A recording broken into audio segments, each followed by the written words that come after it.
Selamat pagi, siang, sore, atau malam. Perkenalkan, nama saya Daniel Salva Sunarta dengan NPM 240641691. Pada kesempatan kali ini saya akan menjelaskan mengenai materi normalisasi sebagai tugas tambahan dari praktikum sistem database modul kedua. Nah, pertama sebelum masuk penjelasan, saya ingin menjelaskan mengenai tujuannya dulu. Apa sih tujuan dari normalisasi ini? Tujuannya itu adalah untuk uh, menyeragamkan tabel database sesuai dengan aturan yang telah disepakati bersama ini supaya untuk mencegah anomali-anomali data pada database gitu. Nah, untuk pada normalisasi ini tujuannya adalah mencapai empat aspek ACID ini, ACID. Nah, untuk A itu ada atomicity, yaitu uh, setiap kolom dan row-nya itu harus terdiri dari satu single value, nggak bisa dapat dibagi lagi, tidak dapat dibagi menjadi bagian-bagian kecil lagi, supaya integritasnya terjaga untuk keseluruhan transaksi database. Misalnya contoh ini Corolla, Camry ini nggak memenuhi atomicity karena ada satu satu kolom dalam satu row ini ada dua value, ada Corolla, ada Camry. Nah, kalau contoh yang atomicity nya contohnya Civic atau Altima ini cuma satu, nah ini udah memenuhi atomicity gitu. Lalu selanjutnya ada konsistensi, yaitu menjaga data tetap alur data gitu tetap konsisten sesuai dengan aturan bisnis yang berlaku.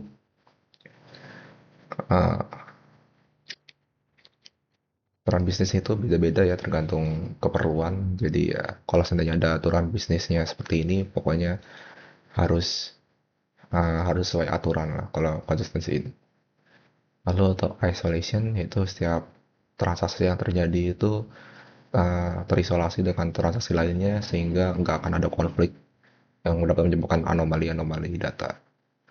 Selanjutnya durability, yaitu setiap transaksi itu disimpan dengan aman sehingga kalau seandainya ada masalah itu datanya masih tersimpan, nggak hilang gitu. Ya langsung aja masuk ke contoh anomalinya. Yang pertama itu ada insertion anomaly, yaitu anomali yang menyebabkan uh, sebuah data yang nggak bisa diinput ke database karena tidak ada data yang terkait lainnya. Misalkan nih contohnya nggak bisa nambah pegawai baru karena departemennya belum belum dibikin di database. Selanjutnya untuk deletion anomaly ini terkait tentang menghapus data, misalnya datanya nggak bisa dihapus karena ada dependensi atau malah kalau seandainya menghapus suatu entry data malah menghapus keseluruhan data yang lainnya. Ini contohnya gini, misalnya saya mau menghapus salah satu karyawan terakhir di suatu departemen. Nah, saat saya hapus malah hapus keseluruhan data departemennya itu bisa aja gitu. Salah satu contoh anomalinya.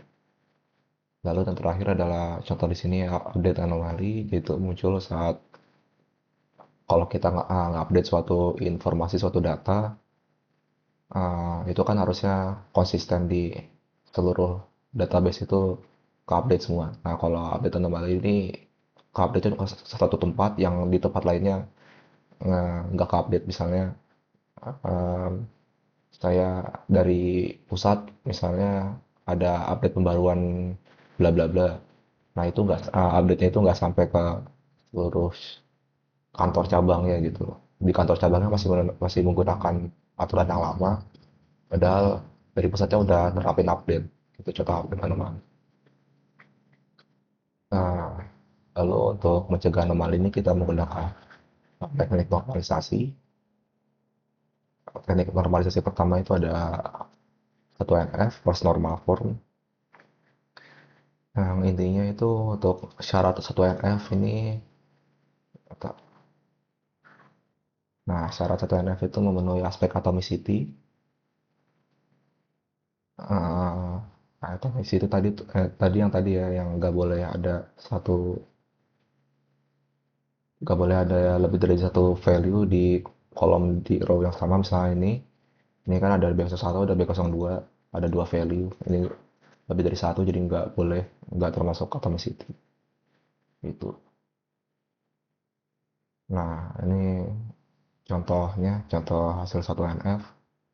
Dia udah nggak ada yang dua value lagi di satu entry yang sama. Udah nggak ada, udah dipisah gitu. Oke, selanjutnya masuk ke 2NF. Itu syaratnya yang penting udah memenuhi syarat personal malform. Lalu selanjutnya ada syarat tambahan, yaitu nggak boleh ada partial dependency. Partial dependency ini yaitu ketergantungan parsial, di mana misalnya satu tabel punya lebih dari satu primary key, jadi composite gitu primary key-nya.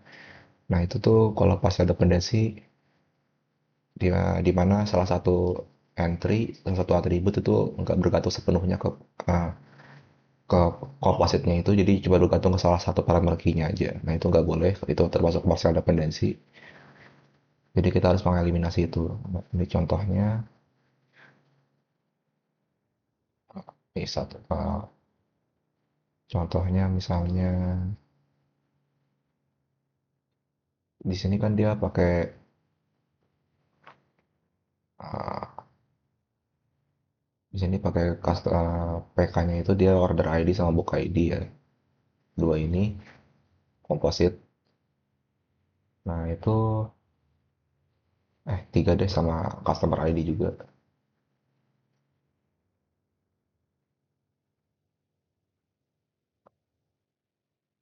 Ya, dua doang ya. Nggak lupa.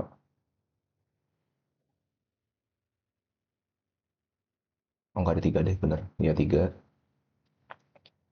Misalnya kan customer name Danis, ya kan harusnya uh, kalau partial dependency, kalau full dependency itu dari sini harus bergantung ke semuanya, tapi kan nyatanya enggak ya. Customer name ini cuma bergantung ke customer ID doang. Nah, itu menjadi masalah partial dependency, jadinya kita harus mengeliminasi ini dulu untuk dapat menjadikan dua NF gitu. Lalu selanjutnya normalisasi bentuk ketiga, yaitu 3NF, yaitu syaratnya intinya harus memenuhi 2NF sebelumnya itu, lalu sama nggak boleh transitif. Transitif itu maksudnya atribut itu, sesama atribut nggak boleh bergantung ke atribut lainnya, atribut non key lainnya. Jadi harus bergantung ke atribut yang primary key gitu. Misalnya,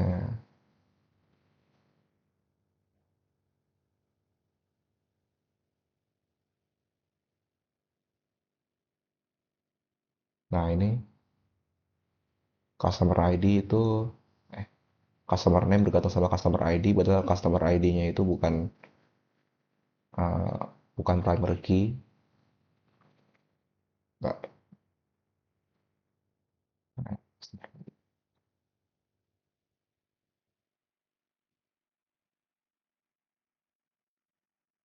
uh,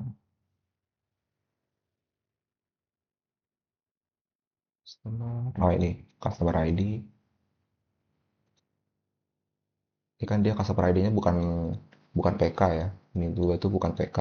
Nah, tapi ini customer name kayak Dani sama Andi ini bergantung sama customer ID. Padahal dia itu bukan PK. Nah, itu nggak boleh kalau transitif di 3NF itu harus dieliminasi. Itu. Nah, langsung masuk aja ke contoh studi kasusnya. Ini saya pakai pakai tugas kelas SBD. Jadi tentang online bookstore. Nah, tolong dimaklumi ya kalau seandainya ada praktikan lain yang pakai ide yang sama, soalnya ini dari tugas kelas. Oke. Yang pertama ini anormalisnya bentuknya kayak gini. Contoh database-nya misalnya saya Danis sebagai customer ID 1. Ini dengan info ini saya beli buku dengan title ini Clean Code sama The Pragmatic Programmer. Buku ininya sekian, B01, B02. Lalu ini info-info lainnya. Ini harganya ada 150.000 sama 200.000. Kuantitinya yang pertama itu dua buku, yang buku dua satu buku dengan total harga 500.000. Terus selanjutnya ada si Andi dengan customer ID C02. Ini order ID-nya O002 dengan order date sekian, membeli buku ini dengan buku ID ini, lalu dengan info-info sekian, mengorder 3, jadi totalnya 360.000. Oke, ini tadi udah saya jelaskan syaratnya. Jadi kita melakukan untuk mengubah normalize ini menjadi WFF. Pertama kita harus memisahkan tiap item menjadi baris sendiri menggunakan proses PK. Nah gini, tadi kan ini contohnya kayak, nah ini kan saya pesan dua jenis buku yang beda. Jadi ada dua entry di sini, ini nggak boleh karena nggak memenuhi atomicity. Jadi otomatis book title-nya juga nggak memenuhi atomicity, harganya juga nggak memenuhi atomicity, kuantitinya juga nggak memenuhi atomicity. Nah, jadi dipisahin dulu biar dia memenuhi atomicity. Nah, ini ada yang order saya buat buku B01, ada order saya buat buku B02. Jadi itu dia pakai komposit order ID sama book ID. Saya order O001 dengan B01 bukunya, lalu O002 dengan book ID B02, begitu dipisah. Untuk O002-nya karena udah memenuhi atomicity semua, jadi gak ada perubahan. Lalu selanjutnya kita mau ubah lagi, mau upgrade lagi ke 2NF, yaitu syaratnya sudah memenuhi 1NF dan tidak ada partial dependency. Nah ini bisa ada kan, kayak gini. Customer ID ini bukan PK ya. Nah ini customer name bergantung sama customer ID, ini nggak boleh. Jadi harus kita pisahin lagi nih. Kita pisahkan berdasarkan partial dependency-nya. Ini ada tabel order detail. Jadi ini ada pakai pakai komposit, ini order ID sama book ID. Dan ada book quantity.